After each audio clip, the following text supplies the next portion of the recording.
কবরবাসীদের রুহের মাগফিরাত। আরে ভাইয়া, একবার চোখ বন্ধ করে 1 সেকেন্ড ভাবেন, আজ আমরা যাদের রুহের মাগফিরাত কামনা করলাম, এই 20 বছরের ব্যবধানে, 30 বছরের ব্যবধানে, 10 বছরের ব্যবধানে, 50 বছরের ব্যবধানে, আবার এর পরের লোকেরা আমাদের রুহের মাগফিরাত কামনা করে। এটা কি পরিমাণ বাস্তবতা, কি পরিমাণ বাস্তবতা! এটাকে অস্বীকার করার, না বুঝার কিছুই নাই, মৃত্যুকে না বুঝার কিছুই নেই। কারণ এত বেশি জলজ্জান্ত আল্লাহ তাআলা এটা আমাদের সামনে দেখাইছেন, এত মানুষের মৃত্যু আল্লাহ আমাদের সামনে দেখাইছেন, এটাকে অস্বীকার করার, না বুঝার কিছুই নেই। গাফেল সন্তান কোনো কিছুতেই যাকে কোনো আসর করে না। আহা, আপনারা জানেন না, আপনাদের এক এক ছেলের অবস্থা হলো কলিজাটা পাথর হয়ে গেছে। কোনো কিছুই তার কলিজা নাড়ায় না। এত শক্ত জানোয়ার যে খোদার 365 দিনে কোনো দিন ফজরের নামাজ পড়ে না, একদিনও না। মানুষের বাচ্চা এত বড় জানোয়ার হয় কেন? আরে তুই কোন মানুষের বাচ্চা? তুই কোন মার দুধ খাইলি?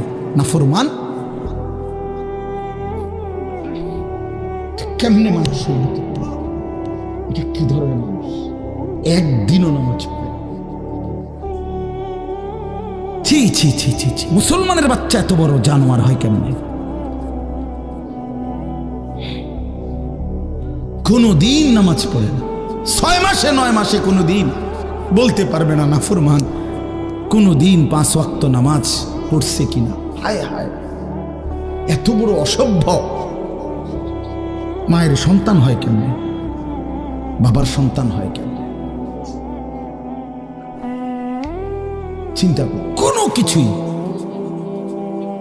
ছেলে পেলেদের হালাত হলে এই পরিমাণ লাগাম ছাড়া, কিসের মা কিসের বাবা, কে তার মা কে তার বাপ, কে কি তার ধর্ম, তার আল্লাহকে তার রসুলকে, তারে বানাইছে কে, আসছে কোত্থেকে, কেন আসছে, কি করতেছে, কি করছে, কিচ্ছুর খবর, কিচ্ছুর খবর। আসে, হাঁটে, বুট খায়, বন খায়, মোবাইল টিপে, খারাইয়া মতে, বইয়া মতে, বন্ধু বান্ধবীদের সাথে আড্ডা দেয়, মেয়ের পিছনে ঘুরে, অসভ্য অশ্লীল কথাবার্তা বলে।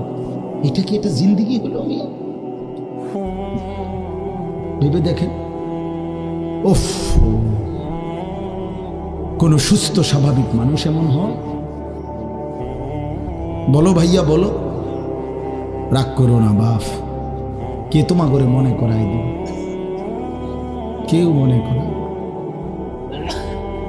হা, বাবা মারও ফিকির শেষ, শুধু টাকা রোজগারের ফিকির। দেশে থাইকা পারো, নইলে বিদেশ গিয়া পারো, কোনো না কোনো ভাবে পয়সা রোজগার করো। টাকা রোজগার করলে মা বাপ খুশি, টাকা রোজগার না করলে না অখুশি, খালাস। এরপরে ইমান আছে কিনা, ইসলাম আছে কিনা, নামাজ আছে কিনা, কোরআন আছে কিনা, আল্লাহ চিনে কিনা, হালাল হারাম কিনা, জায়েজ না জায়েজ না, এত কিছু আমার দরকার।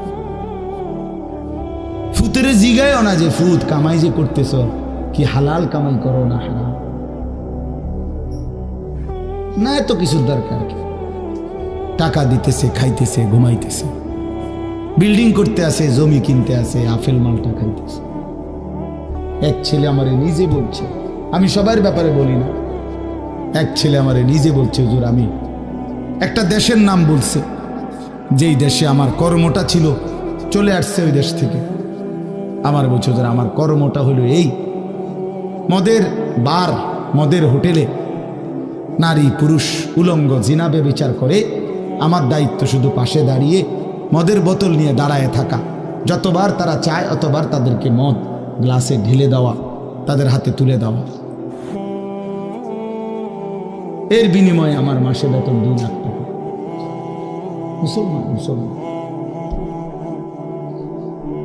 মুসলমানের সন্তান, বাংলাদেশের সন্তান। তো এই টাকা যখন বাবা খাচ্ছেন, বিল্ডিং করতেছে, কোনো টেনশন নাই। আমি আবারও বলছি, আমি সবার জন্য বলি, ওই বলছি দেখে অট্টা কইছি, কথা বুঝছেন? আমি তো নাম ঠিকানা বলি না। এই জন্য আমার বাপ, ডাক দিয়েন না, ডাক দিয়েন না, একজনও ডাক দিয়েন না, অসভ্যরে ডাক দিয়েন না। হ্যাঁ হ্যাঁ, ডাক দিবেন কেন? হাইওয়ানকে ডাক দিবেন কেন? শুনেন, আপনারাই শুনেন, এত এত মানুষ শুনতে হবে না।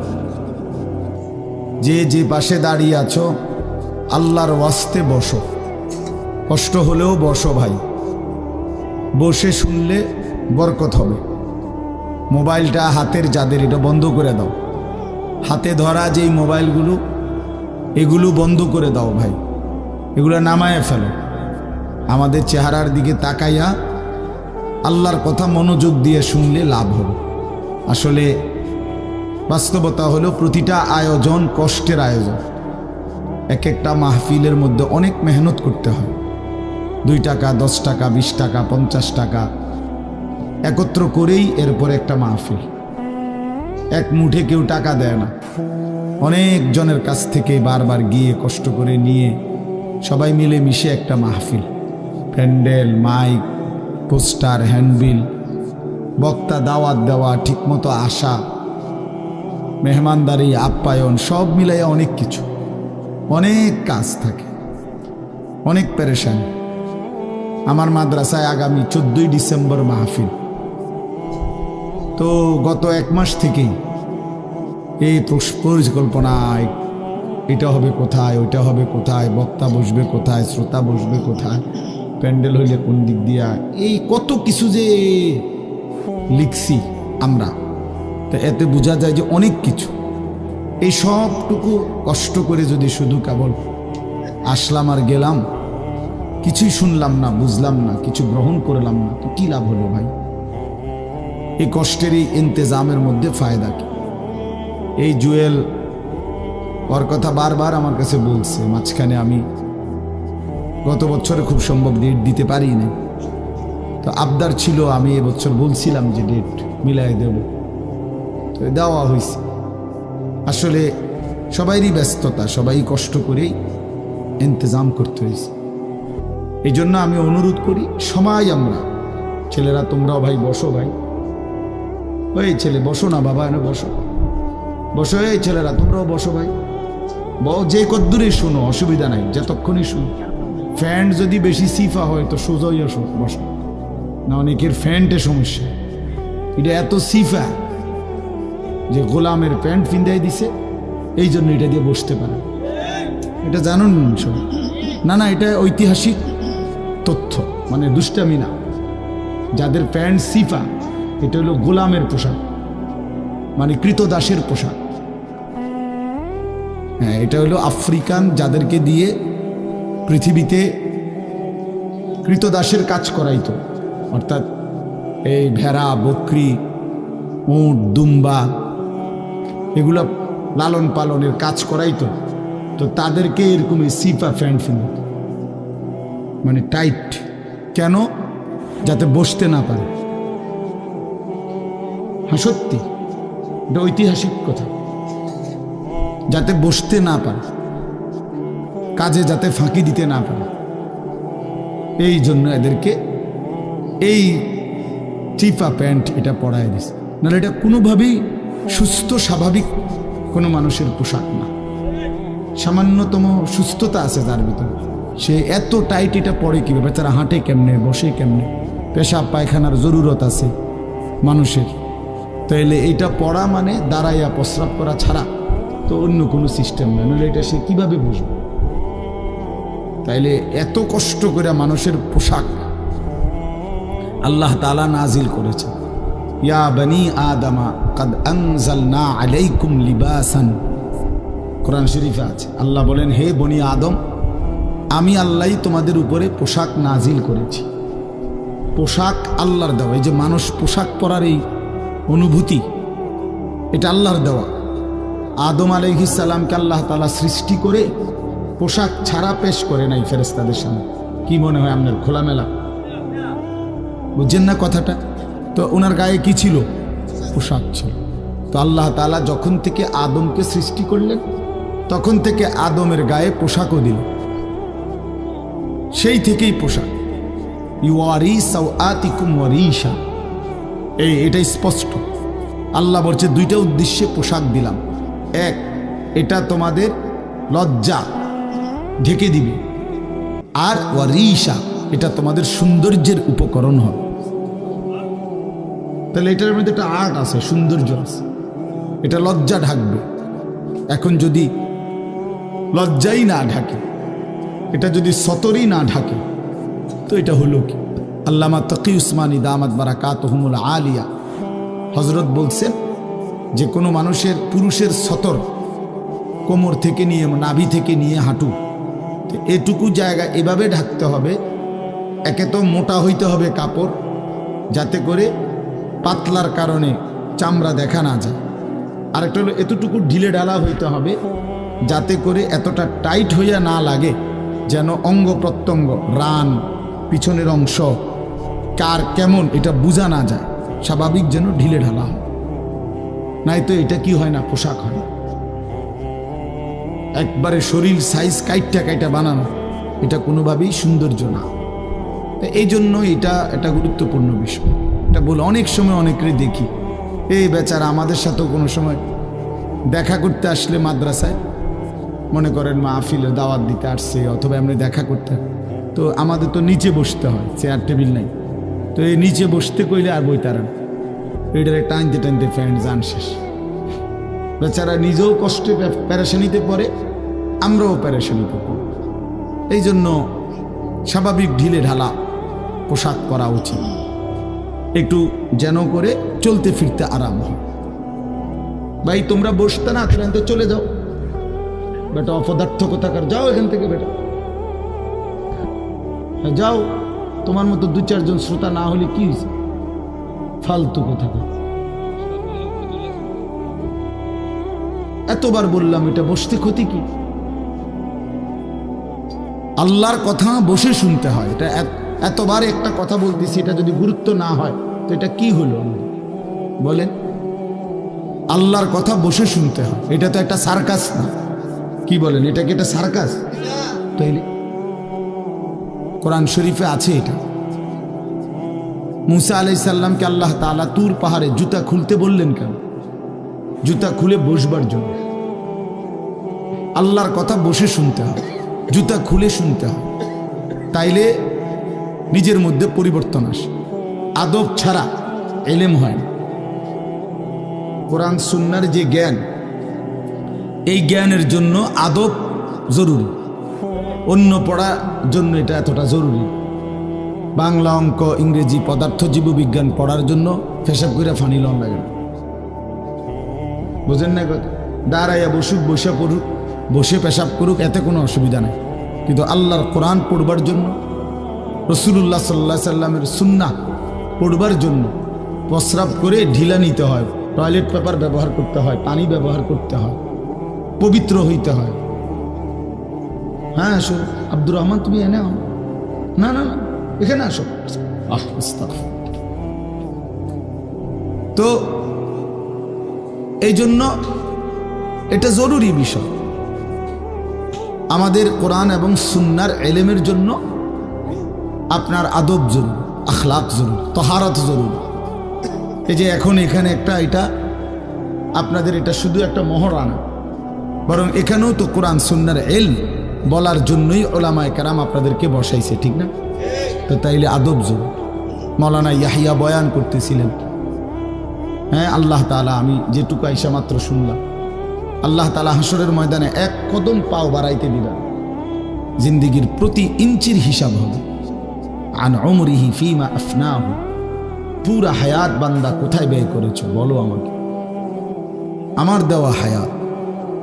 ওয়া আন শাবাবিহি ফিমা আবলাহু, শুধু যৌবনটা কোথায় ব্যয় করেছো সেটা আমাকে আলাদা বলো। ওয়া আন মালিহি মিন আইনা ইকতাসাবাহু ওয়া ফিমা আনফাকাহু, প্রতিটি টাকার ব্যাপারে হিসাব দাও দুইটা। এক, টাকাটা কামাই করছো কেমনে, ব্যয় করেছো কোথায়। ওয়া মাদা আমিলা ফিমা আলিমা, যা যা শিখেছিলা, জেনেছিলে, শুনেছিলে, তা কি পরিমাণ আমল করেছো সেটা বল, সেটা বল। এই জন্য এই বিষয়গুলো জরুরি বাপ। রাসূলুল্লাহ সাল্লাল্লাহু আলাইহি সাল্লাম বলেন, এগুলো উত্তর না দিয়ে কোনো মানব সন্তান হাসরের ময়দানে এক কদম সামনে যাইতে পারবে, এক কদম সামনে যাইতে।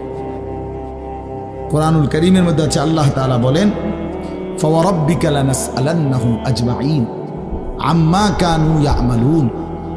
আল্লাহ তাআলা বলেন, আমার কসম, মানে আল্লাহর কসম, আল্লাহ নিজের কসম করে বললেন, আমি অবশ্যই তোমাদেরকে জিজ্ঞেস করব, অবশ্যই অবশ্যই সকলকে, আজমাইন, সকলকেই আমি আল্লাহ জিজ্ঞেস করব, আম্মা কানু ইয়ামালুন, দুনিয়ার হায়াতে যা তোমরা করেছিলে। এই জন্য আল্লাহ তাআলার আড়াল হওয়ার কোনো সুযোগ নেই, হিসাবের বাইরে আমরা কেউ না। আল্লাহ তাআলা বলেন, সুম্মা লাতুসআলুন্না ইয়াওমা ইদিন আনিন নাঈম। আল্লাহ তাআলা বলেন, ওই বাবা, আরে কি প্লাস্টিক না, কথা বলো কেন? আল্লাহ তাআলা বলেন, আমার দেয়া প্রতিটি নিয়ামত সম্পর্কে অবশ্যই আমি তোমাদেরকে জিজ্ঞেস করব, প্রতিটা নিয়ামত। হাদিসের মধ্যে আছে, আল্লাহ তাআলা জিজ্ঞেস করবেন, নবী সাল্লাল্লাহু আলাইহি সাল্লাম বলেছেন, আল্লাহ জিজ্ঞেস করবেন, আলাম নুসিহ জিসমাক, বান্দা আমি মোট এতদিন তোমার শরীর সুস্থ রাখি নাই, সেইটুকু শুকর কি আদায় করেছে বলো? অনুরভিকা মিনাল মা, আমি কি তোমাকে প্রতিবার তৃষ্ণার্ত অবস্থায় পানি পান করিয়ে তোমার তৃষ্ণা নিবারণ করি নাই? যতবার পানি পান করছো, তো এরপরে আমার কি শুকর আদায় করছো বলো বান্দা? আহা, বদনসিব মুসলমান তো আলহামদুলিল্লাহ বলতেও জানে না। পানি পান করে সেরা যে একবার আলহামদুলিল্লাহ বলবে, এটুকু তো জানে, এটুকু তো জানে। তাইলে এই জন্য বললাম, আমরা কিন্তু প্রত্যেকেই আমাদের হায়াত, ইয়াহিয়ার ওই কথার থেকে আমি বললাম, আমাদেরকে উত্তর দিতে হবে। ওয়াকিফুহুম ইন্নাহুম মাসউলুন। আল্লাহ তাআলা বলেন, হাসরের ময়দানে ফেরেশতাদেরকে বলবেন, আমার বান্দাদেরকে দাঁড় করাও, তাদেরকে এখন জিজ্ঞেস করা হবে একজন একজন করে। ওয়াকুল্লুহুম আতিহি ইয়াউমাল কিয়ামাতি ফারদান। আল্লাহ বলেন, সকলকে আমি আল্লাহর সামনে আসতে হবে একজন একজন। ফারদান অর্থ ওয়াহিদান, একজন একজন আমার সামনে এসে দাঁড়াবে, আমার সামনে তুমি একাকী উত্তর দিবে, কোনো দুভাষী থাকবে না, একাকী উত্তর দিবে। এই জন্য বাপ আমার, এটা জরুরি বিষয়, আমাদের জন্য জরুরি বিষয়, আমরা যেন আমাদের জিন্দেগির কদর করি। ছেলেরা তোমাদেরকেও বলি, ভাই, হায়াত এই শুধু শুধু কাটাইয়ার মধ্যে কোনো ফায়দা নেই। বুট খাইতে খাইতে নষ্ট করে দিলা জীবন, সামান্য মোবাইলের জন্য জীবন। একটা মোবাইলের আর কতই দাম, 12, 14, 18,000 টাকা। তো এই সামান্য টাকার একটা মোবাইল, এর জন্য এত সুন্দর হায়াত শেষ করে দাও, এটা ঠিক না। বন্ধুদের আড্ডায় 5 ঘন্টা 6 ঘন্টা জীবন শেষ করে দিলেন। আল্লাহ আমাদেরকে বুঝ দান করেন। এজন্য চলেন, প্রতিটা মাহফিলের বয়ান মনোযোগ দিয়ে শুনবেন, জুমার নামাজের বয়ান মনোযোগ দিয়ে শুনবেন। যখনই ওলামায়ে কেরাম কথা বলে, মনোযোগ দিয়ে শুনলে ধীরে ধীরে পরিবর্তন হয়। মানুষ একদিনে বদলায় না, এটা আমরাও জানি। একদিনে কোনো জুনায়েদ বাগদাদি হয়ে যাবেন, একদিনে কোনো আব্দুল কাদের জিলানী হয়ে যাবেন। ওনারা নিজেরাও একদিনে হয় নাই, তা আপনি হইবেন কেন? বুঝেন নাই? জুনায়েদ বাগদাদি এত বড় আল্লাহর ওলি হয়েছে একদিনে, তো বাইজিদ বুস্তামি এত বড় আল্লাহর ওলি হয়েছে একদিনে, তো আপনি হবেন কেন? কাজে এইটা কোনো কথা না। কিন্তু শুনতে থাকলে, গুরুত্ব দিলে, আন্তরিকতা দিয়ে শুনলে, একদিন আল্লাহ তাআলা বদলে দেন, পরিবর্তন নসিব হয়। এই পৃথিবীতে অগণিত মানুষ যারা জালেম ছিল, নাফরমান ছিল, পাপী ছিল, হাজারো অন্যায়ের মধ্যে ডুবা ছিল, এমন মানুষও আল্লাহর দয়ায় কোনো একদিন রাত গভীরে, কোনো একদিন দিনের আলোতে, কোনো সামান্য কথায়, কোনো সামান্য ঘটনায় জিন্দেগি বদলায় ফেলছে। পিছনের জীবন থেকে তাওবা করে নতুন জীবন গ্রহণ করছে, আল্লাহ পাককে রাজি খুশি করে জামানার আউলিয়া হয়ে গেছে। এরকম বহু ঘটনা আছে, বহু ঘটনা, বহু ঘটনা। এই জন্য আমরা ইনশাআল্লাহ মনোযোগ দিয়ে আল্লাহর কথা, আমার বয়ান না শুধু, সমস্ত আলেমদের বয়ান মনোযোগ দিয়ে শুনবেন। বলেন ইনশাআল্লাহ। কোরআন সুন্নাহর কথা মনোযোগ দিয়েই শুনবেন, দেখবেন বরকত হবে, যদি আমার এই কথা একজনে বুঝেন, আমি মনে করি এতটুকুই আমার লাভ। দুইজন বুঝতে দুইজনই লাভ। আল্লাহ আমাদেরকে তৌফিক দান করে। চলেন, কোরআনুল কারীমের এই সূরাটি 99 নম্বর সূরা। 114টি সূরা কোরআন শরীফে, তন্মধ্যে এটা হলো 99 নাম্বার। 30 নাম্বার পারা। পুরা কোরআনুল কারীমের মধ্যে মোট 30 পারা। এই মোট 30 পারার মধ্যে এটা হলো 30 নাম্বার পারার সূরা, 99 সূরার নাম্বার। সূরাটির নাম হচ্ছে জিলজাল, সূরায়ে জিলজাল। জিলজাল শব্দের অর্থ বা জালজালা, জিলজাল একই শব্দ, দুইটার দুই রকম ব্যবহার। অর্থ হলো ভূমিকম্প। জিলজাল শব্দের অর্থ কি বলেন? ভূমিকম্প। ভূমিকম্প, এই যে জমিন কাঁপে, ভূমিকম্প হয়, এই সূরার অর্থ হলো এইটা। এই ভূমিকম্প বলতে, জিলজাল বলতে আল্লাহ তাআলা কিয়ামতের ভূমিকম্প বুঝাইছে। পৃথিবীতে এমনিতে প্রতিনিয়ত মাঝে মধ্যে বিভিন্ন এলাকা ভেদে, অঞ্চল ভেদে ভূমিকম্প হয়। হ্যাঁ, আধা মিনিট, 30 সেকেন্ড, 40 সেকেন্ড, 50 সেকেন্ড, কিংবা তার চাইতে সামান্য কম বেশি এরকম সময় ভূমিকম্প হয়। এতেই বহু ক্ষয়ক্ষতি হয়। যখনই যেখানে কোথাও ভূমিকম্প হয় তো সেখানে অনেক ক্ষয়ক্ষতি হয়, ঘর বাড়ি বিভিন্ন কিছুর অনেক ক্ষতিগ্রস্ত হয়। কিন্তু আল্লাহ তাআলা বলেন একটি চূড়ান্ত ভূমিকম্প আছে, যেই ভূমিকম্পটা যখন হবে তখন একসাথে আল্লাহর সৃষ্টি পুরাটা জমিন একসাথে ভূমিকম্প হবে, এবং সেটা কতক্ষণ থাকবে সেটা আল্লাহই জানে, সেটা আল্লাহই জানে। এরকম ভূমিকম্প হবে, আর সেই ভূমিকম্পটা হলো কিয়ামতের ভূমিকম্প। অর্থাৎ এই পৃথিবী ধ্বংস করার জন্য আল্লাহ তাআলা তার গোটা সৃষ্টি জগৎকে মউত দিবেন। মৃত্যু দুই রকমের, একটা হলো ব্যক্তিগত পৃথক একক মৃত্যু, আরেকটা হলো গোটা আলমের মৃত্যু। সবার যখন পৃথক মৃত্যু হয় তো এটারে বলে মউত, আর গোটা পৃথিবীর যখন আল্লাহর সৃষ্টি সবটার যখন একসাথে মৃত্যু হবে সেটারে কয় কিয়ামত। সেটাই কিয়ামত, ওইটাও একটা মৃত্যু। আসমানের মউত হবে, জমিনের মউত হবে, সূর্য চন্দ্র গ্রহ নক্ষত্রের মৃত্যু হবে, অর্থাৎ সব কিছু শেষ হবে। তো এই যে কিয়ামত, এটা আমাদের ঈমানের অংশ, এটা হবেই হবে, এটা হবেই হবে। আখিরাত, কিয়ামত, এই পৃথিবী একদিন ধ্বংস হবে, শেষ হবে, এটা কোরআনুল কারীমের অসংখ্য আয়াতে আল্লাহ তাআলা বলছেন, বারবার বলছেন, বারবার, যে বান্দা যত সুন্দরী তোমার কাছে লাগে দুনিয়া, যত আকর্ষণীয় মনে হয় না কেন দুনিয়া, একে তো তুমিও থাকবে না, একে তো দুনিয়া নিজেই থাকবে। দুটোটা মনে রাখবে, না তুমি থাকবে স্থায়ী, না দুনিয়া থাকবে স্থায়ী, কোনোটাই না। তুমিও মৃত্যুবরণ করবা, একদিন দুনিয়ারও মৃত্যু হয়েছে, দুনিয়ারও মৃত্যু হয়েছে। প্রতিটা মানুষকে মরতে হবে, এটা আমরা সবাই জানি। কুল্লু নাফসিন যায়িকাতুল মাউত, সমস্ত আত্মা, সমস্ত প্রাণ, আল্লাহ তাআলা বলেন মৃত্যুর স্বাদ গ্রহণ করুন, মৃত্যুর স্বাদ গ্রহণ করুন। কুল ইন্নাল মাউতাল্লাযী তাফিরুনা মিনহু ফাইন্নাহু মুলাকীকুম। আল্লাহ তাআলা বলেন, হে নবী আপনি বলে দেন, ও দুনিয়াবাসী, মৃত্যু থেকে তোমরা যেখানেই পলায়ন করো না কেন, মৃত্যু তোমাদের সাথে সেখানে গিয়েই নিজেই মোলাকাত করবে, সাক্ষাৎ করবে। তুমি ডাকতে হবে না, মৃত্যু নিজেই আসবে, মৃত্যু নিজেই আসবে। আইনামা তাকুনু ইউদরিকুমুল মাউতু ওয়ালাউ কুনতুম ফি বুরুজিম মুশাইয়াদা। আল্লাহ বলে, তুমি যদি এমন একটা বিল্ডিং বানাও, ঘর বানাও, যে ঘরটা অনেক উঁচা, যে ঘরটার উপর দিয়া কেউ ভিতরে ঢুকতে পারবে না, যে ঘরটার মধ্যে একটা ছিদ্র নাই, একদম আটকানো, তো এরকম একটা ছিদ্রবিহীন সুউচ্চ ঘরও যদি তুমি বানিয়ে তার ভেতরেও তুমি আশ্রয় নাও, তো ইউদরিকুমুল মাউতু, মৃত্যু তোমার সেখানেই পৌঁছবে, তোমার সেখানেই পৌঁছবে।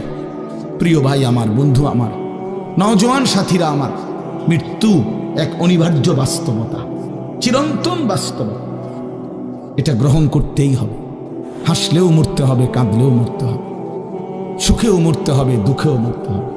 রাজপ্রাসাদ আর অট্টালিকার মানুষটাও মরে যাবে, জীর্ণ কুটিরে যে লোক থাকে, হ্যাঁ, সেই লোকটাকেও মরতে হবে। জীবনে কোনোদিন দুঃখ দেখে নাই যে সেও মরে যাবে, জীবনে কোনোদিন সুখ দেখে নাই যে সেও মরে যাবে, সব মরে যাবে। এটাই সত্য, এটাই বাস্তবতা। অতএব মৃত্যু এক অনিবার্য বাস্তবতা, এটা গ্রহণ করতেই হবে। এটা যদি আমরা মনে রাখি আমাদের জীবন অনেক সুন্দর হইত, অনেক সুন্দর হইত। রাসূলুল্লাহ সাল্লাল্লাহু আলাইহি ওয়াসাল্লাম বলছেন, আকসিরু যিকরা হাদিমিল লাযযাত ইয়ানি আল মাউত। আল্লাহর নবী বলেন, আমার উম্মত তোমরা বেশি বেশি ওই জিনিসটা স্মরণ করো যে জিনিস তোমাদের সমস্ত স্বাদ, আনন্দ, আহ্লাদ চিরতরে মিটাই দিবে, তোমারে চিরস্তব্ধ করে দিবে। জলজ্জান্ত মানুষটা আমাদের সামনে হাঁটতো, চলতো, উঠতো, বসতো, ঘুরতো, ফিরতো, হ্যাঁ, সেই মানুষটা মনে করেন আমার চোখের সামনে নাই, তার লাশ আমার সামনে। আহা, সেই লোকটা স্তব্ধ। পৃথিবীর কত মানুষ কত আওয়াজ করতেছে, কত শোরগোল করতেছে, কিন্তু এই লোকটা হাতও নাড়ে না, পাও নাড়ে না, চোখও মেলে না, আর কিছুই করে না। এ কি আশ্চর্য বিষয়! চোখের সামনের এই মানুষটা নাই, কি হলো তার? কে তারে থামাই দিল? কে তারে স্তব্ধ করে দিল? এ তো আমার মতো ঘুরতো, ফিরতো, হাঁটতো। আহ, আমার আব্বারে আমি কত দেখছি, একদিন আমার আব্বা চলে গেলেন। আমার দাদারে আমি কত দেখছি, আমার দাদা একদিন চলে গেল। আমার জ্যাঠারে আমি দেখে আসছি, দোয়া করে আসছি, ফু দিয়ে আসছি। এক সপ্তাহ পরে জ্যাঠা ইন্তেকাল করলেন, আবার এক সপ্তাহ পরে আমি গিয়া জ্যাঠার জানাজা পড়াইছি। এই তো বাস্তবতা। যুবক ভাই, তুমিও মনে রাখো, বয়স্ক বাবা আপনিও মনে রাখেন। হাসান বসরি রহমতুল্লাহ আলাইহি একজন বড় বুজুর্গ ছিলেন। উনি বলতেন, তিনি যখন কোনো যুবককে দেখতেন আর বয়স্ক দেখতেন, তো তিনি যুবকদেরকে বলতেন, ইয়া মা'শারাশ শাবাব ইন্না যারআ কাদ তুদরিকুল আহাতু ক্বাবলা আন ইয়াবলুগা। তিনি উপদেশ দিতেন, হে যুবকগণ শোনো, সব ফুল, সব ফল, সব গাছ চারা পরিপক্ক পাকা পর্যন্ত পৌঁছায় না, তার আগেই অগণিত ফুল, অগণিত ফল, অগণিত চারা গাছ ঝরে যায়, ঝরে যায়। এটা উনি মনে করাইতেন মৃত্যুর কথা। উনি এটা বুঝাইতেন, যুবক তুমি দেখো, একটা আম গাছের মধ্যে যতগুলো মুকুল ধরছে ফুল, সবগুলো আম হয় না। যতগুলো আম ধরছিল ছোট ছোট, সবগুলো বড় পাকা পর্যন্ত যায় না, তার আগেই ঝরে যায়। ঝরেই যায় বেশি, থাইকা যায় অল্প। তার মানে যুবক, কিশোর, তরুণ এই বয়সেই মৃত্যু হয় বেশি, বৃদ্ধ পর্যন্ত পৌঁছে কম। পুরা বাড়িতে অনেক সময় এমন হয় একজনও বয়স্ক লোক নাই, একজনও নাই। আমার ঘর, আমার বাপ চাচাদের যে ঘর, সেখানে আপনার এখন আমার চাচাতো ভাই, জ্যাঠাতো ভাই, আমার ভাই বেরাদর সব মিলাইয়া আমাদের ছেলে পেলে ভাই বাতিজা মিলে না হয়তো 60-70 জন আছি আমরা, কিন্তু আমাদের একজনও বয়স্ক লোক নাই। আমার দাদাও নাই, দাদিও নাই, জ্যাঠাও নাই, চাচাও নাই, আমার আব্বাও নাই, কেউ নেই। তাইলে কেন এমন হলো? তাহলে বোঝা গেল অধিকাংশই ঝরে যায়, কবরে চলে যায়, মৃত্যু হয়ে যায়। এই জন্য ধোঁকা না খাওয়া। আরেকটা হলো, বয়স্ক লোককে দেখলে উনি বলতেন, হাসান বসরি রহমতুল্লাহ আলাইহি, ইয়া মা'শারা শুয়ুখ, হে বৃদ্ধগণ। উনি তাদেরকে জিজ্ঞাসা করতেন যে, মা ইউনতাজারু বিসসারআই ইযা বালাগা, যখন কোনো ফসল পাইকা যায় তখন আর বাকি থাকে কি? কি বাকি থাকে? কাটা। কথা বলে না, কি বাকি থাকে? ক্বালু আল হাসাদ, বা কাটাটা বাকি থাকে, পাইকা তো গেছে। তার মানে আপনারা পাইকা তো গেছেন, বয়স তো হয়েই গেছে, আর শুধু মৃত্যুটা বাকি, আর শুধু মৃত্যুটা বাকি। তাইলে যুবককে বলতেন, তুমি ভেবো না তুমি বৃদ্ধ হবা, কারণ অসংখ্য ফুল তো আগেই ঝরে যায়, অসংখ্য ফল তো আগেই ঝরে যায়, অসংখ্য গাছ তো আগেই ঝরে যায়। আবার বৃদ্ধকে বলতেন, যে আপনার তো আর কিছুই বাকি নাই, আপনি তো পাইকেই গেছেন, এখন শুধু কাটা, কবর, মৃত্যু ছাড়া আর বাকিটা কি? তাহলে মৃত্যু ভুলে না যাওয়া, মৌত ভুলে না যাওয়া। রাসূলুল্লাহ সাল্লাল্লাহু আলাইহি ওয়াসাল্লাম বলেন, কাফা বিল মাউতে ওয়াইজান। নবীজি বলেন, কোনো মানুষ যদি মৃত্যুর কথা স্মরণ করে তার ওয়াজের জন্য, নসিহতের জন্য এটাই যথেষ্ট, এটাই যথেষ্ট। আমরা কিতাবে পড়ছি হযরত ওমর রাদিয়াল্লাহু তাআলা আনহু, এত বড় সাহাবী, উনি বলতেন, কুল্লা ইয়াউমিন ইউকালু মাতা ফুলান মাতা ফুলান ওয়ালা বুদ্দা মিন ইয়াউমিন ইউকালু মাতা ওমর। তিনি বলতেন, হায় শোনো, প্রতিদিন ঘোষণা হয় আজ অমুকের মৃত্যু হলো, অমুকের মৃত্যু হলো, অমুকের মৃত্যু হলো। অচিরেই একদিন ঘোষণা হবে আজ ওমরের মৃত্যু হলো, আজ ওমরের মৃত্যু হলো। উনি বলেন এই ঘোষণা শুনবে খুব দ্রুত একদিন।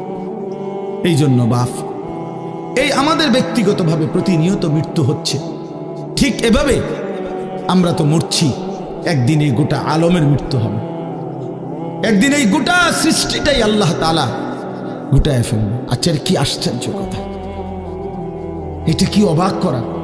এক মিনিট যদি কেউ বিবেক দিয়া ভাবে, যারে বলে কি হুজুর, বলেন কি, এত বড় আসমান ভেঙে যাবে, এই সূর্য খসে পড়বে, চাঁদ খসে পড়বে। আল্লাহ তাআলা বলছে, ইযা সামাউন ফাতারাত, আসমান ভেঙে যাবে, ওয়া ইদাল কাওয়াকিবু ইনতাসারাত, তারকারাজি খসে খসে পড়বে, ইযা শামসু কুব্বিরাত ওয়া ইদাল কাওয়াকিবু ইনতাসারাত। আল্লাহ তাআলা বলছেন সূর্যটা গুটায় ফেলা হবে, পাহাড়গুলো বালির মতো, তুলার মতো উঠতে থাকবে। ইদা রাজ্জাতিল আরদু রাজ্জা, এই জমিনের মাটিগুলো রেজা রেজা, পাউডার পাউডার হয়ে যাবে। ওয়া ইদাল বিহারু ফুজ্জিরাত, সমুদ্র, খাল, বিল, নদীর পানিগুলো সব টকবগে উতরাইয়া গরম হইয়া বাষ্পের মতো উড়ে যাবে। না কোথাও পানি থাকবে, না কোথাও গাছ থাকবে, না আসমান থাকবে, না জমিন থাকবে, কিছুই না। আচ্ছা, এটা কেমন কথা, এটা কেমন আশ্চর্য বিষয়। এই গোটা আলমের মৃত্যু হবে। আল্লাহ তাআলা কোরআনুল কারীমে বিশ্বাস করেন, অসংখ্যবার এই কথা এটা বলছে, এটা হবেই হবে। ইদা ওয়াকাতিল ওয়াকিআ, আল্লাহ বলেন এই ঘটনাটা ঘটবে, লাইসা লিওয়াকাতিহা কাযিবা, এই ঘটনা মিথ্যা মনে করার মতো কেহ নাই। যেদিন ঘটে যাবে তখন আর কারো কোনো মিথ্যাবাদী আর থাকবে না, অর্থাৎ কেউ আর অস্বীকার করার সুযোগ হবে না। চোখের সামনে দেখ, চোখের সামনে দেখ। কোরআন শরীফে একটা সূরা আছে, সূরা হজ। ওই যে আমরা হজ করি না, এই হজ সূরাটার নাম। এই সূরার শুরুতে আল্লাহ তাআলা এই পৃথিবী ধ্বংসের, কিয়ামতের একটা সাংঘাতিক বর্ণনা দিয়েছেন। ওইখানে আছে, আল্লাহ বলেন, ইয়া আইয়ুহান নাসুত্তাকু রাব্বাকুম, তোমরা আল্লাহকে ভয় করো। আর শুনো, ইন্না জালজালাতাস সাআতি শাইউন আযীম, নিশ্চয়ই কিয়ামতের ভূমিকম্প, জালজালা, এই যে বললাম জিলজাল এবং জালজালা অর্থ ভূমিকম্প। আল্লাহ বলেন কিয়ামতের ভূমিকম্প, ইসরাফিল যখন ফু দিবে, আমার এই পৃথিবী যখন ভাঙতে শুরু করবে, এই সৃষ্টি জগৎ পুরাটা যখন আমি আল্লাহ গুটায় ফেলবো, ওয়াস সামাওয়াতু মাতবিয়াতুম বিয়ামিনি, আল্লাহ বলেন 7 আসমান আমি আল্লাহ তাআলার হাতের মধ্যে গুটায় ফেলবো, গুটায় ফেলবো। তুমি জানো না আমার ক্ষমতা। কুল্লু মান আলাইহা ফান ওয়া ইয়াবকা ওয়াজহু রাব্বিক, সব শেষ করে দেব আমি, শুধু আমি আল্লাহই থাকব, শুধু আমি আল্লাহই থাকব।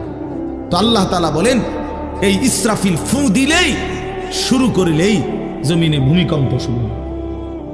ইন্না জালজালাতাস সাআতি শাইউন আযীম, আল্লাহ বলেন নিশ্চয়ই এই কিয়ামতের ভূমিকম্প, এটা শাইউন আযীম, বড়ই ভয়ানক, বড়ই মারাত্মক। কারণ দুনিয়ার ভূমিকম্প এক নাম্বার হলো, বর্তমানের ভূমিকম্প কখনো 30 সেকেন্ড, কখনো 40 সেকেন্ড, কখনো 47 সেকেন্ড, 50 সেকেন্ড, এই সেকেন্ড সেকেন্ড, মিনিট না, 47 মিনিট নি ভূমিকম্প হয়। কথা কর না কেন, 30 মিনিট ভূমিকম্প হয়। 30 মিনিট ভূমিকম্প হইলে আমাদের 14 গোষ্ঠী থাকবো নাকি? 30 সেকেন্ড 40 সেকেন্ড হয় ভূমিকম্প। এইটুকুতে একে তো সময় সামান্য, দ্বিতীয়ত হলো একসাথে গোটা পৃথিবীতে হয় না, এদিকে হলে ওইদিকে হয় না এরকম। কিন্তু আল্লাহ তাআলা বলেন ইসরাফিল ফু দিলে যে ভূমিকম্পটা হবে, সেই ভূমিকম্পটা গোটা পৃথিবী একসাথে নাড়ায় দিবে, একসাথে নড়ে। 47 সেকেন্ড না, কতক্ষণ সেটা আল্লাহই জানে। তখন অবস্থা কি হবে, মানুষের আতঙ্ক, এই ভূমিকম্পে আতঙ্ক। হ্যাঁ, আমি একবার চাঁদপুর মাহফিলে ছিলাম, রাত্রে ঘুমাইছি মসজিদের রুমে, ইমাম সাহেবের রুমে।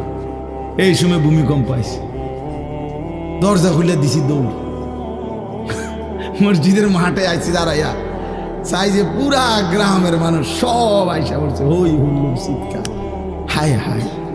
অথচ সবাই চিৎকার দিতে দিতে ভূমিকম্প শেষ। ভূমিকম্প হয়েছেই তো অল্প একটু, কিন্তু এটুকুর আতঙ্কেই যা হুজুর পাবলিক বরাবর। কিসের হুজুর আর কিসের পাবলিক, বক্তা শ্রোতা সমান। এই এখন মনে করেন ভূমিকম্প হইলে আমরা সব দিন দৌ, আমি বুজুর্গি দেখাইব, এটা হ্যাঁ, আমি একটা বড় হুজুর বেটা প্রধান বক্তা, আমি লড়লে কি মানুষ কি করব, আপনি কি করবেন আমার সময় কো, আমার জান নিয়ে আল্লাহ আকবার। তো এই সামান্য ভূমিকম্প, কিন্তু আল্লাহ তাআলা বলেন ইসরাফিল সিংহা ফু দিলে যে ভূমিকম্প হবে বান্দা, সেটা বড়ই ভয়ানক, সেটা সারা পৃথিবী নড়বে একসাথে। তখন কি হবে মানুষের আতঙ্ক, ইয়াউমা তারাউনাহা তাযহালু কুল্লু মুরদিআতিন আম্মা আরদাআত। এই 1 নম্বরে আল্লাহ বলেন যে মা তার বাচ্চাটাকে দুধ পান করাইতেছিল, এই কোলের বাচ্চা, দুধের বাচ্চা, আপন মা তার দুধের বাচ্চা ভুলে যাবে, ফেলে দিবে, ছুঁড়ে মারবে, আর মা পাগলের মতো দৌড়ানো শুরু। কোরআন শরীফের আয়াত। ওয়াতাদাউ কুল্লু যাতি হামলিন হামলাহা। এবং আল্লাহ তাআলা বলেন যে মায়ের পেটের বাচ্চা 10 মাস পূর্ণ হয়ে গেছে, আগামী 2 ঘন্টা 5 ঘন্টা পরে বাচ্চাটা এমনিতেই প্রসব হইতো। আল্লাহ তাআলা বলেন ইসরাফিলের ফু দিলে জমিন যখন কাঁপতে শুরু করবে, তো এই গর্ভধারিণী মা, গর্ভবতী নারী পাগলের মতো এভাবে ছুটবে, দৌড়বে, নিজের গর্ভের বাচ্চা নিজেই পড়ে যাবে। সুকারা, আল্লাহ বলেন মাতালের মতো সমস্ত মানুষগুলো ছুটতে থাকবে। ফাইদা বারিকাল বাসার ওয়া খাসাফাল কামার ওয়া জুমিআ আশ-শামসু ওয়াল কামার। আল্লাহ তাআলা বলে চন্দ্র সূর্য আলোহীন হয়ে যাবে, সূর্য চন্দ্র এক হয়ে যাবে। ওয়া জুমিআ আশ-শামসু ওয়াল কামার ইয়াকুলুল ইনসানু ইয়াওমাইদিন আইনাল মাফার। লোকেরা দৌড়বে আর ছুটবে, মানুষ একে অপরকে জিজ্ঞেস করবে ভাইয়া পালাবো কোথায়, দাঁড়াবো কোথায়, কোথাও তো স্থির কোনো জায়গা নাই, কোথায় দাঁড়াবো। আল্লাহ তাআলা বলেন কাল্লা লা ওয়াজার, না বান্দা, সেদিন আর কোথাও জায়গা মিলবে না। ইলা রাব্বিকা ইয়াওমাইদিনিল মুস্তাকার, আজকে শুধুই কেবল তোমার আল্লাহর কাছেই আশ্রয় ঠিকানা। এভাবে বহু আয়াত কোরআনুল কারীমের মধ্যে আল্লাহ তাআলা বর্ণনা করছেন। আমার ভাই, তো এই ইসরাফিলের ফু দিলে গোটা আলমের মৃত্যু হবে, ভূমিকম্প শুরু হবে। তো এই ভূমিকম্প কেন হবে? এই কাঁপতে কাঁপতে সমস্ত কিছু ভাঙ্গা একসাথে, এই সব কিছু আল্লাহর সৃষ্টি, সমস্ত কিছুই জমিনের তলদেশে চলে যাবে। জমিন তখন খালি ফাঁকা, জমিনে তখন কিচ্ছু নাই, কিচ্ছু, একটা সুতা মাটির উপরে থাকবে। এই প্রথমবার ইসরাফিল ফু দিলে সমস্ত কায়নাত, ইনসান, জিন, আল্লাহর সমস্ত সৃষ্টি, মাখলুকাত সব জমিনের তলদেশে চলে যায়। মানুষও, জিনও, অর্থ সম্পদ, স্বর্ণ রৌপ্য, মণি মুক্তা, হীরা জহরত, সব সব সব একটা কাগজের অস্তিত্ব, সব কিছু, গোটা জমিন ফাঁকা। এভাবে কতদিন আল্লাহ জানে, কতদিন আল্লাহ জানে। হ্যাঁ মা ভাই, এরপরে একটা নির্দিষ্ট সময় পরে আবার আল্লাহ তাআলা ইসরাফিলকে জীবিত করবেন, করে আবার আল্লাহ তাআলা দ্বিতীয়বারের মতো ফু দিতে বলবেন। এই 2 ফুঁয়ের মাঝখানে কতদিন? নবী সাল্লাল্লাহু আলাইহি সাল্লামের এক হাদিসের মধ্যে বলছে 40, সাহাবীরা ব্যাখ্যা করছেন মুহাদ্দিসিন, সেই 40টা হতে পারে 40,000 বছর। 40,000। এই জন্য বাপ একটা কথা হলো, সর্বশেষ যেই লোকটা কবরে যাবে, শেষ যেই ব্যক্তি মরবে পৃথিবীতে, হতে পারে তাকেও শুধু কবরেই থাকতে হবে 40,000 বছর। 40,000 বছর, এরপরে তো আখিরাত। এই 40,000 বছর যদি কবরে আযাব হয়, 40,000 বছর যদি কবরে আযাব হয় ভাই, তখন কি হবে? এবার ভেবে দেখেন, এখন যারা কবরে যাচ্ছে, হ্যাঁ, নূহ আলাইহিস সালামের জামানায় যারা মারা গেছে, ইব্রাহিম আলাইহিস সালামের জামানায় যারা মারা গেছে, নবীজি সাল্লাল্লাহু আলাইহি সাল্লাম তো 1,500 বছর আগে ইন্তেকাল করছেন, 1450 বছর আগে। তো ওই সময়ে যারা মারা গেছে তারা কবরে পড়ে আছে আজকে 1,500 বছর, 1,500 বছর, 1500 বছর। তাহলে নূহ আলাইহিস সালামের জাতি কত বছর থেকে পড়ে আছে? কোথায় নূহ নবী, কোথায় আমাদের নবী? কত ব্যবধান! এই জন্য বাপ, শুধুমাত্র কবরের বিষয়টাই তো সাংঘাতিক, আখিরাত তো পরে। শেষ ব্যক্তিটাও যদি কবরে থাকতে হয় 40,000 বছর, তো এখনকার মানুষগুলো আছে কত কাল ধরে। তো এই যার কবরে আযাব হচ্ছে, আহা বাপ, সে কি পরিমাণ কষ্ট পাচ্ছে ভাইবা দেখে। কবরবাসীদের রুহের মাগফিরাত, আরে ভাইয়া একবার চোখ বন্ধ করে 1 সেকেন্ড ভাবেন, আজ আমরা যাদের রুহের মাগফিরাত কামনা করলাম, এই 20 বছরের ব্যবধানে, 30 বছরের ব্যবধানে, 10 বছরের ব্যবধানে, 50 বছরের ব্যবধানে, আবার এর পরের লোকেরা আমাদের রুহের মাগফিরাত কামনা করে। এটা কি পরিমাণ বাস্তবতা, কি পরিমাণ বাস্তবতা! এটাকে অস্বীকার করার, না বুঝার কিছুই নাই, মৃত্যুকে না বুঝার কিছুই নাই। কারণ এত বেশি জলজ্জান্ত আল্লাহ তাআলা এটা আমাদের সামনে দেখাইছেন, এত মানুষের মৃত্যু আল্লাহ আমাদের সামনে দেখাইছেন, এটাকে অস্বীকার করার, না বুঝার কিছুই নেই। তো চলেন, এরপরে আল্লাহ তাআলা ইসরাফিলকে আবার জীবিত করবেন। জীবিত করে আল্লাহ তাআলা ইসরাফিল আলাইহিস সালামকে বলবেন, ইসরাফিল আবার তুমি সিংহায় ফু দাও। এইবার যখন সিংহায় ফু দিবে, তখন ইসরাফিল আলাইহিস সালামের এই দ্বিতীয় ফুতে আবার ভূমিকম্প শুরু। আবার কি শুরু হবে? ও মাঝখানে ভাই, ওই ছেলে অপদার্থ, কথা বলো না, হাসাহাসি করো না, কারো কথা বাকি থাকলে, দুষ্টামি বাকি থাকলে উঠে চলে যাও, বাহিরে আলাদা জায়গা আছে। গাফেল সন্তান কোনো কিছুতেই যাকে কোনো আসর করে না। আহা, আপনারা জানেন না, আপনাদের এক এক ছেলের অবস্থা হলো কলিজাটা পাথর হয়ে গেছে, কোনো কিছুই তার কলিজা নাড়ায় না। এত শক্ত জানোয়ার যে খোদার 365 দিনে কোনো দিন ফজরের নামাজ পড়ে না, একদিনও না। মানুষের বাচ্চা এত বড় জানোয়ার হয় কেন? আরে তুই কোন মানুষের বাচ্চা? তুই কোন মার দুধ খাইলি? না ফরমান, কেমনে মানুষ?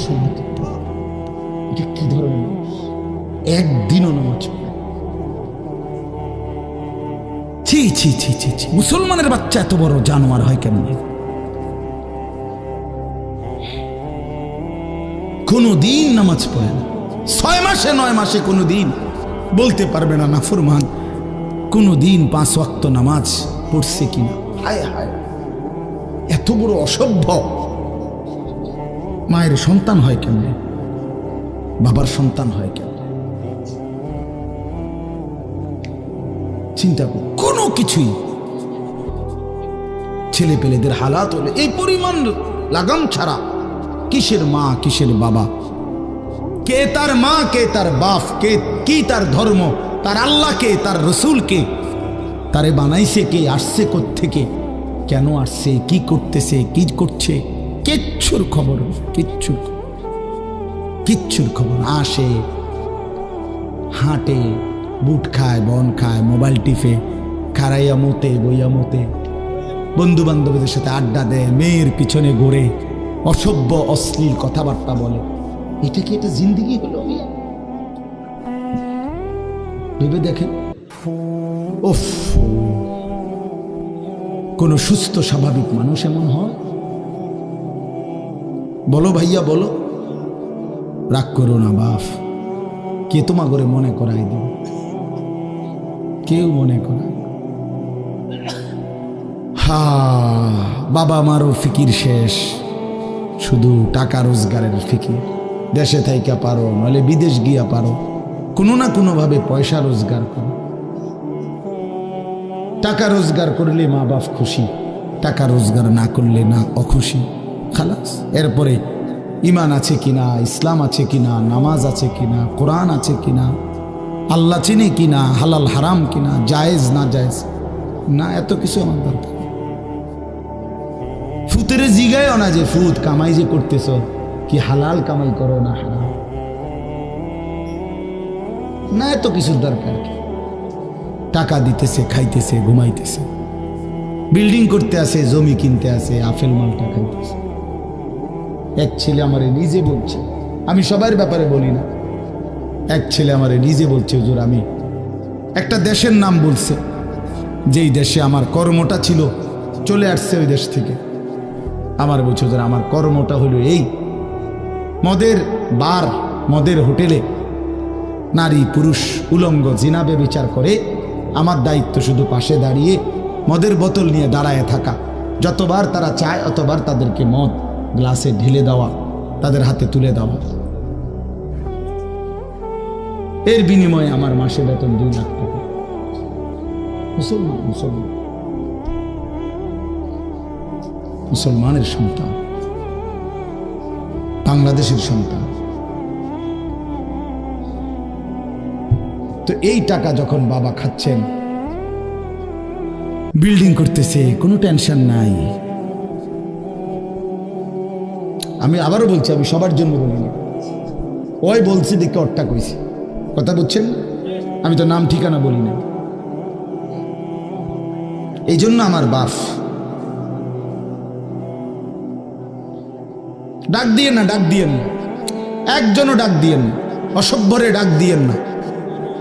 হ্যাঁ হ্যাঁ, ডাক দিবেন কেন? হাইওয়ানকে ডাক দিবেন কেন? শুনেন, আপনারাই শুনেন, এত এত মানুষ শুনতে হবে না, কোনো অসুবিধা নেই, কোনো অসুবিধা নেই। আমি তো এটাই বুঝাইতে চাইতেছি, প্রত্যেকটা মানুষ আজকে মুসলমান, আমরা ঘর দেখায়, ফার্নিচার দেখায়, বিল্ডিং দেখায়, হুজুর দোয়া করে নি, ঘরটা করছি, হুজুর দোয়া করে নি। কিতা দোয়া করতে হবে না, কিতা দোয়া করতে, বিল্ডিং এর দোয়া কিতা, আবার ইট বালুর লেগে দোয়া করে লাভ কি বেড়া? হুজুর মোটরসাইকেল কিনছি, হুজুর দোয়া করে দেন, কিতা দোয়া করতে, কি মোটরসাইকেলের দোয়া কিতা? আবার আজীব লাগে না? বাস্তব এগুলো ছাদ ডালাই দিন আজকে, হুজুর কত দোয়া করে দেন, ছাদ ডালাই দোয়া। হ্যাঁ, ওটা ছাদ ডালাই করে, ওটার ফুতে মোবাইলে অস্থির উলঙ্গ ছবি দেয়। ওটার সন্তান উনি দাঁড়াইয়া রয়েছে মিস্ত্রিগো সামনে, ওনার গাম বাইয়া বাইয়া পড়তেছে ছাদ ডালাইয়ের দিন, আর অসভ্য জানোয়ার সন্তান বন্ধুদের সাথে উলঙ্গ ছবি দেখতেছে। ওই জানোয়ারের জন্য উনি ছাদ ডালাই দিতেছে, ওই হাইওয়ানের জন্য উনি ঘর করে দিয়ে যেতেছে। উনি কবরে জায়গা ঘর করে দিয়ে গেছে, এর জন্য ঘর করলেন? ছি ছি ছি ছি ছি।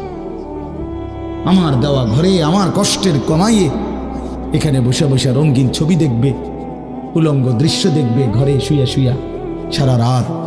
এর জন্যই আমার জীবনের এই অর্জন, এই ছিল আমার উপার্জনের উদ্দেশ্য। আহ, কতবার বললে বুঝবেন, কেমনে বললে বুঝবেন, কারে বললে বুঝবেন? আল্লাহ মাফ করে দেন।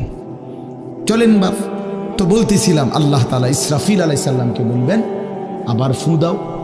তো তিনি দ্বিতীয়বারের মতো ফু দিলে জমিন আবার ভূমিকম্প শুরু হবে।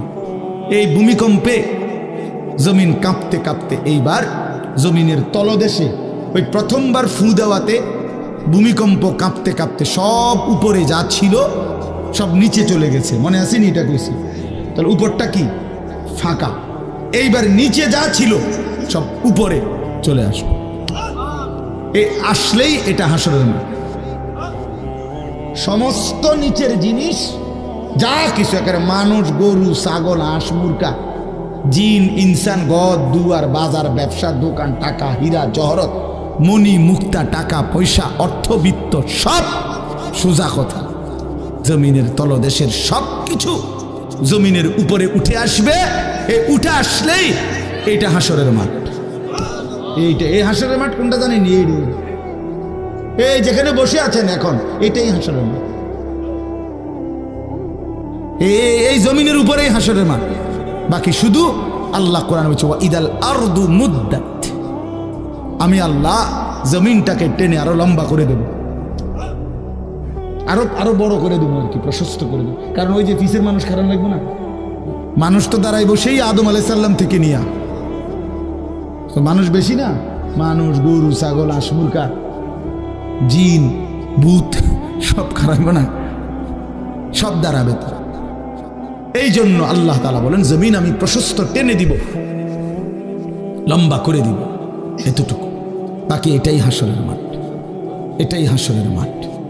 এই কথাটাই এখানে আল্লাহ তাআলা উল্লেখ করছে, ইদা জুলজিলাতিল আরদু জিলজালাহা, যখন দ্বিতীয়বারের মতো ইসরাফিলের ফু দিলে জমিনের ভূমিকম্প শুরু হবে। ওয়া আখরাজাতিল আরদু আসকালাহা, আল্লাহ তাআলা বলেন তখন জমিন তার তলদেশে যা ছিল সমস্ত জমিনের তলদেশে, এগুলো এতদিন জমিনের বোঝা ছিল, বোঝা মানে মাটির নিচে, এগুলো সে মনে যেন ফুজা কান্দে লইছে। এবার ওয়া আখরাজাতিল আরদু আসকালাহা, জমিন তার বোঝা মানে জমিনের তলদেশে যা ছিল সে এবার তা জমিনের উপরে উঠাই দিল, উপরে উঠাই দিল। এরপরে আশ্চর্য কথা শুনেন, এরপরের কথাটার জন্য রাসূলুল্লাহ সাল্লাল্লাহু আলাইহি সাল্লাম হাদিসে বলছেন, এই ভাই শুনেন, ছেলেরা তোমরাও শোনো। নবী সাল্লাল্লাহু আলাইহি সাল্লাম বলেন এই জমিনের তলদেশ থেকে যখন সবকিছু উপরে উঠে আসবে তখন অর্থ সম্পদ, হীরা জহরত, মণি মুক্তা, স্বর্ণ রৌপ্য এগুলো স্তূপ আকারে উঠে আসবে জমিনের উপরে, মানে হাসরের মাঠে। তো নবীজি একেবারে স্পষ্ট হাদিস, নবীজি সাল্লাল্লাহু আলাইহি সাল্লাম বলেন তখন এই স্বর্ণ রৌপ্য, টাকা পয়সা, হীরা জহরত এগুলো, এই অর্থ সম্পদগুলো আল্লাহর কুদরতে কথা বলবে। স্বর্ণের টুকরা কথা বলবে, কথা বলবে, রৌপ্যের টুকরা কথা বলবে, এগুলো কথা বলবে। কথা কি বলবে? এগুলো তখন ওই নাফরমান মানুষগুলোকে ডাক দিবে, ডাক দিবে, আইয়ুহাস সারিক, হে চোর, এদিকে এই সম্পদের জন্য চুরি করেছিলে, আজ যা দরকার নাও। আইয়ুহাল কাতি, হে ডাকাত, এদিকে এদিকে আসো, এই সম্পদের জন্য ডাকাতি করছি, আজ নাও। হে আত্মীয়তার, আইয়ুহাল কাত, আইয়ুহাল কাতি, আত্মীয়তার সম্পর্ক ছিন্নকারী ব্যক্তি আসো, এই জন্য ভাইয়ের সাথে যুদ্ধ করছো, বোনের সম্পদ নষ্ট করছো, চাচারে সম্পত্তি দাও নাই, এই জন্য, এই দুনিয়ার জন্য নাও, এখন নাও, এখন যা লাগে নাও। এইভাবে প্রত্যেক নাফরমান পাপীকে, হে হারামখোর, সুদ করে দিগা, এখানে টাকা যা লাগে নে, নে বাটপার, এখান থেকে টাকা নে, কি পরিমাণ টাকা দরকার ছিল নে। এইভাবে রাসূলুল্লাহ সাল্লাল্লাহু আলাইহি সাল্লাম বলেন দুনিয়ার এই সম্পদগুলো কথা বলবে আর ডাকবে, ডাকলে মানুষ, আচ্ছা এটা তখন কেরম লিখবো? কথা বোঝেন নাই? এটি যখন কথা বলবে, ডাকাডাকি করবে, মানুষ কি বলবে? লোকেরা তো সবাই দাঁড়াইছে, মানুষও তো দাঁড়াইছে, তারারই তো ডাকতেছে, তো তারা কি বলবে? ওয়াকালাল ইনসানু মা লাহা, আল্লাহ নিজেই বলতেছে, লোকেরা তখন মানুষগুলো বলবে মা লাহা, এটা কি হলো? আরে এটা কি কারবার? এগুলো কথা বলে কেমনে? এগুলো কি কয়? এরা আমারে চিনলো কেমনে? আমি যে সিটার, আমি বাটফারে চিন্না লাইল, ইন্নারিল্লাহ, একেবারে পুরা ধরা, অনবিচার আচার কিছুই শুরু হয়েছে না, এখনই বেজ্জুতি, বাকিটা তো অবস্থা খারাপ। মানে অর্থাৎ মানুষগুলো অবাক হয়ে বলবে মা লাহা, কি হলো জমিনে, কি হলো এগুলোর, এরা এমন করছে কেন, এরা কথা বলছে কেন? আহ, আল্লাহ বলেন ইয়াউমাইদিন তুহাদ্দিসু আখবারাহা, আল্লাহ তাআলা বলেন বান্দা হে কি দেখছো হবে?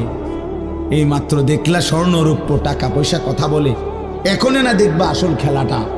ইয়াউমাইদিন তুহাদ্দিসু আখবারাহা, আল্লাহ বলেন এখন দেখবা সরাসরি এই হাসরের মাঠে তোমার সামনে তোমার পায়ের নিচের জমিন তোমার পুরা জিন্দেগীর কথা, তোমার যত তথ্য ভালো কিংবা মন্দ, নেক কিংবা গুনাহ, তোমার সমস্ত কিছু রাতের কিংবা দিনের, একাকী কিংবা প্রকাশ্যের, গোপন কিংবা আড়ালের, আল্লাহর কসম জমিন সবটা এখন তোমার সামনে বলে দিবে। ইয়াউমাইদিন তুহাদ্দিসু আখবারাহা, রব্বুল আলামিন বলেন জমিন সবটা কথা বলে দিবে, ভালোটাও মন্দটাও, আলোটাও অন্ধকারটাও, একাকীও অন্ধকারেও, প্রকাশ্যেও, সবার মাঝেও সব বলে দিবে। রাতের চুরি বলে দিবে, রাতের তাহাজ্জুদ তাও বলে দিবে, মদের আড্ডার কথাও বলে দিবে, জুয়ার আড্ডার কথাও বলে দিবে। সারা রাত যুবক উলঙ্গ ছবি দেখেছ, আল্লাহর কসম সেটাও বলবে। যে যুবক মালিকের সেজদা দিয়েছে সেটাও বলবে। তাহাজ্জুদ শোনাবে, আবার সবার সাথে যে জামাতে নামাজ পড়েছে এটাও বলবে, সব কিছু বলে দিবে। আল্লাহ বলেন যদি মানুষ ভাবতে চাও জমিন কিভাবে কথা বলে, স্বর্ণরৌপ্য কিভাবে কথা বলে, আল্লাহ বলেন বিআন্না রাব্বাকা আওহা লাহা, আল্লাহ তাআলা আদেশ করেছেন বলেই কথা বলে। আল্লাহ বললে, হুকুম করিলে আল্লাহর গোটা কায়নাত, গোটা সৃষ্টি জগৎটাই কথা বলে। ও শাহিদা আলাইহিম সামউহুম ওয়া আবসারুহুম ওয়া জুলুদুহুম বিমা কানু ইয়ামালুন। আল্লাহ বলে হাসরের ময়দানে বান্দা তোমার কান, তোমার চোখ, তোমার সারা দেহের চামড়া, জুলুদুহুম তোমার সারা দেহের চামড়া, হাসরের ময়দানে তোমার পুরা জিন্দেগির কর্মকাণ্ড বলে দিবে। চামড়াগুলো বলবে, চামড়া, মানুষের শাহওয়াত চামড়াতে। এই জন্য সমস্ত যৌনতার ঘটনা, অসভ্যতার ঘটনা শরীরের চামড়া বলে দিবে। মানুষের শাহওয়াত চামড়ায়, কথা বুঝছেন কিনা? হ্যাঁ, চর্মে, চামড়ার মধ্যে শাহওয়াত, কামনা, বাসনা, যৌন চাহিদা। এই জন্য যত লোক দেখবেন বিভিন্ন হসপিটালে, যত ডাক্তার চর্মরোগের ডাক্তার, তত লোক যৌন রোগেরও ডাক্তার। হ্যাঁ, চর্ম ও যৌন রোগ বিশেষজ্ঞ, এটা একই বিষয়, একই চ্যাপ্টার। চামড়া মানে আল্লাহ তাআলা বলেন তোমার চামড়া বলে দিবে কত রাত, কত দিন নারীর প্রতি অবৈধ আগ্রহ, অস্থিরতার, বেহায়াপনার, অসভ্যতা করেছিলে।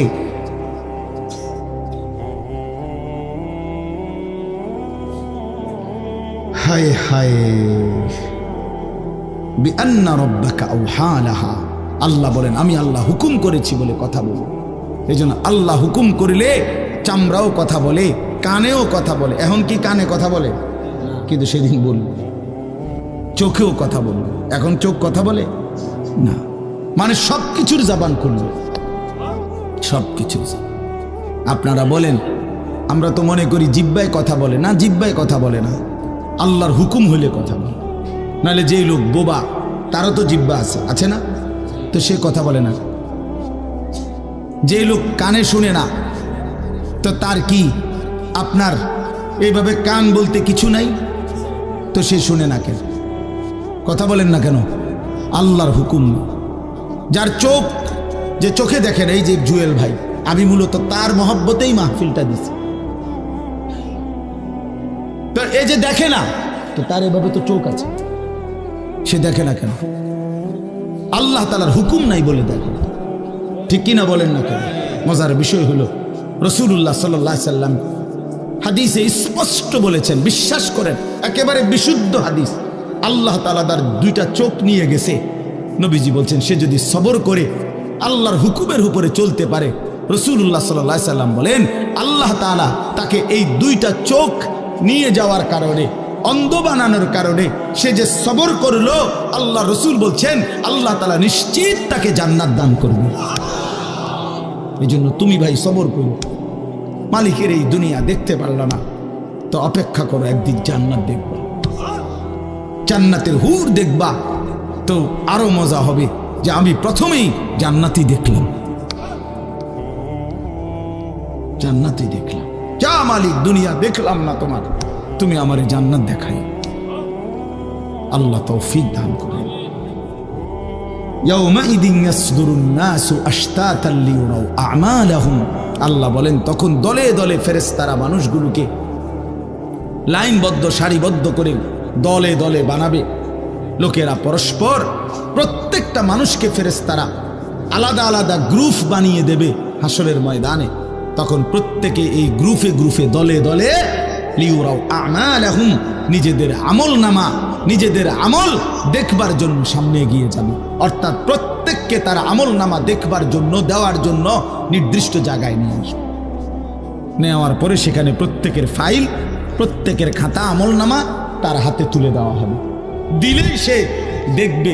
আল্লাহ বলতেছেন ফামান ইয়ামাল মিসকালা যাররাতিন খায়রান ইয়ারা, এক বিন্দু, এক অণু পরিমাণ, পরমাণু পরিমাণ, সামান্য থেকে সামান্য পরিমাণও নেকি, কল্যাণ, তাও তুমি দেখতে পাবা।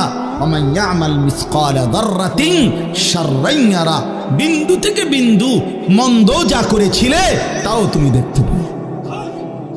এক জাররা, মূলত জাররা বলে তাফসীরের মধ্যে লিখছে লা ওয়াজনা লাহু লা জিনাতা লাহা, যেটার কোনো ওজন হয় না, এত সামান্য, এত সামান্য, ওজন নাই, মানে 100 গ্রামও না, 10 গ্রামও না, 1 গ্রামও না, আধা গ্রামও না, এত সামান্য, এটার কোনো ওজন নাই, ওজন নাই, ওজন আসে না আর কি, ওজনে হয় না, এরে বলে জাররা। তাফসীরের মধ্যে লিখছে কোনো ব্যক্তি, হযরত আব্দুল্লাহ ইবনে আব্বাস বলেন, কোনো ব্যক্তি যদি মাটিতে এমনি হাত মারে, মানে হাত লাগাইয়া আবার উঠাই লাইছে, তখন এই যে বালুগুলো লাগছে, এই বালুর যেগুলো হাত থেকে ঝরে পড়ে কণা, এগুলো তার চাইতে সামান্য এক জাররা। আমার উস্তাদ বলছিলেন ছাত্র জীবনে আমাদেরকে যে মানুষ যে কাপড় ধুইয়া চিপে, কাপড় এমনি চিপ্পা রোদ্রে দেয় না, মানে চিপ্পাই তো ফানি ফালায়, তো কাপড় চিপ্পা সাইরা মানুষের একটা স্বভাব হইল রৌদ্র দেওয়ার আগে এটার একটা ঝাড়া মারে, লুঙ্গিটারে একটা আগে কি মারে, ঝাড়া দিয়া এরপরে দেয়। এই যে লুঙ্গিটা ঝাড়া দিলে যে ছোট্ট ছোট্ট পানির ফোঁটা ছিটকাইয়া পড়ে, এই ফোঁটা এগুলো পিচ্ছি পিচ্ছি, এগুলো এক একটা জাররা, অথবা তার চাইতে ছোট। এটার ওজন আসবে না, এটা 1 গ্রামও হবে না, আধা গ্রামও হবে না। এই সামান্য ভালোটাও তুমি দেখবা, মন্দটাও দেখবে। কেমনে আড়াল করবেন ভাই? নিজেকে আড়াল করবেন কেমনে বাপ?